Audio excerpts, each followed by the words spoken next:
Ensuring justice is done is not in our hands, said Dolores Haro, 59, who was eating lunch at a taco counter in Mexico City on Wednesday.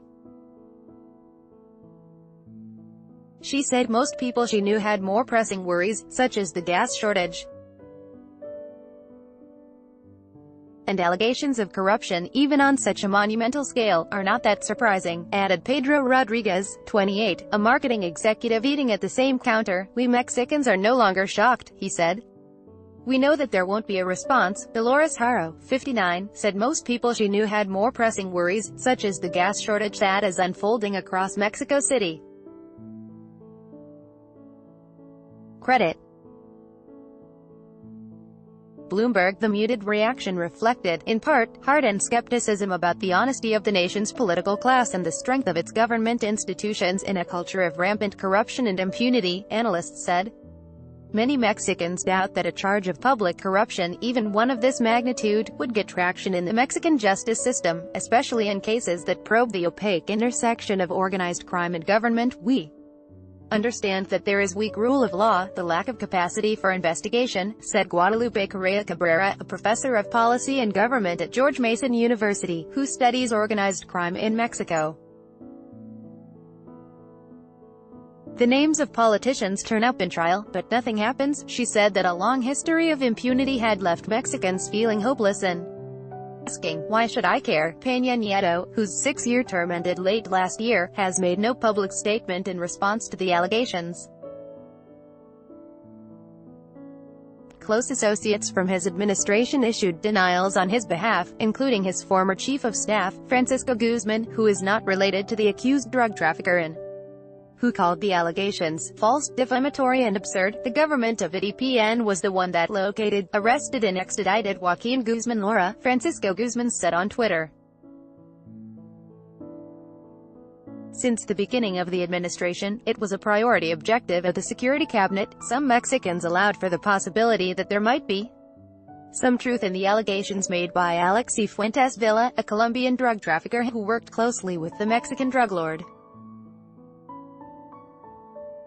Cifuentes first grew close to Guzman in late 2007 when he went to live with the drug lord and his entourage of secretaries, maids and bodyguards, in a series of secret hideouts in the Sierra Madre Mountains. Before he arrived, Cifuentes said, Guzman was living in a rustic hut with plastic folding chairs and makeshift wooden furniture. It was only after he showed up, he claimed, that Guzman acquired modern amenities like a plasma screen television. Cifuentes dated the alleged bribe to October 2012 and Joaquin El Chapo Guzman was captured for the first time in February 2014. Credit. In the next 6 years, Cifuentes was involved in nearly every aspect of Guzman's business. His ties to Guzman ended shortly after Cifuentes was arrested by Mexican authorities in late 2013. He was apprehended at a modest ranch in the outskirts of Culiacan that was protected by the Kingpin's personal bodyguards, a team known as the Anthrax Group. Within a year, he testified, his brother Jorge, who was already in custody in the United States, persuaded him to cooperate with the prosecutors on Guzman's case. However, doubt as to the truth of Cifuentes' claims seemed to prevail among those who followed the issue. We have a very bad experience with protected witnesses, said Max Kaiser, a Mexican lawyer who helped write Mexico's anti-corruption laws.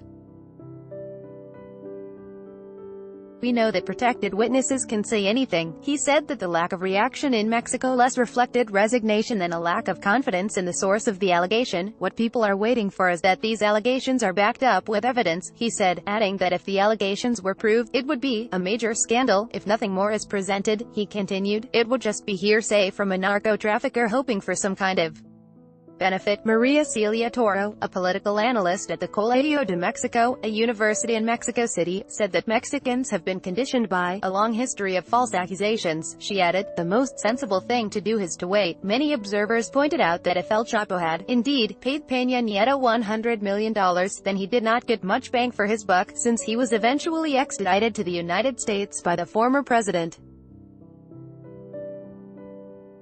Cifuentes dated the alleged bribe to October 2012 and Guzman was captured for the first time in February 2014. He later escaped from prison only to be recaptured in January 2016 and extradited in January 2017. "It isn't logical that you would pay a bribe so that in a few years, you will be captured," said Juan Alberto Chadillo, a Mexican journalist who has investigated Mexican organized crime groups for more than a decade. The New York Police Department has extra security in place in front of the court for the El Chapo trial. Credit. In addition, Peña Nieto might have surmised that any deals the two men had brokered would likely have arisen during judicial proceedings in the United States. For all his faults and flaws, Peña Nieto captured Chapo and extradited him, knowing full well that any information would filter out, said Alejandro Hope, a security expert with a Mexican consulting firm, the Group of Economists and Associates. The guy was being hunted down from day one of Peña Nieto's administration. Some who have questioned the veracity of Cifuentes' testimony also pointed out that Peña Nieto is still in Mexico. He attended the funeral of a former governor of his home state several days ago, his first public appearance since leaving office. Were he guilty, some contended, he might have taken a page from the playbook of other politicians and fled, or gone into hiding. Loading during Peña Nieto's term in office, his administration and his party, the Institutional Revolutionary Party, were tarred by corruption scandals, including several that implicated powerful former governors. The president saw his initial popularity begin to wane when his wife purchased a home from a government contractor on favorable terms. The allegations leveled against Peña Nieto this week were on a completely different scale. But even the former president's political opponents are treading lightly. Senator Marco Gama of the conservative National Action Party said that the party was waiting to see if the trial in Brooklyn would produce any evidence to back up the accusations. "To start an investigation, you need proof," he said. And none has been presented. Hours after Cifuentes gave his account, federal prosecutors filed a sealed motion seeking to limit similar testimony. When the motion was unsealed on Wednesday evening, it showed that prosecutors had accused Guzman's lawyers of trying to create a public sideshow in an attempt to damage United States foreign relations. On Wednesday morning, the judge in the case pointed out that Cifuentes had not testified about something he had done or seen himself, but had merely told the jury something that Guzman had told him.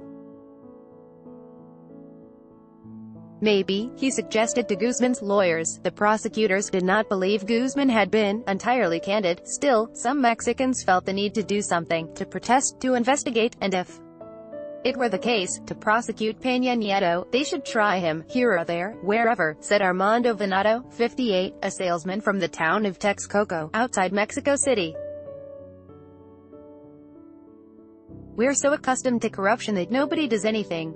Nobody protests.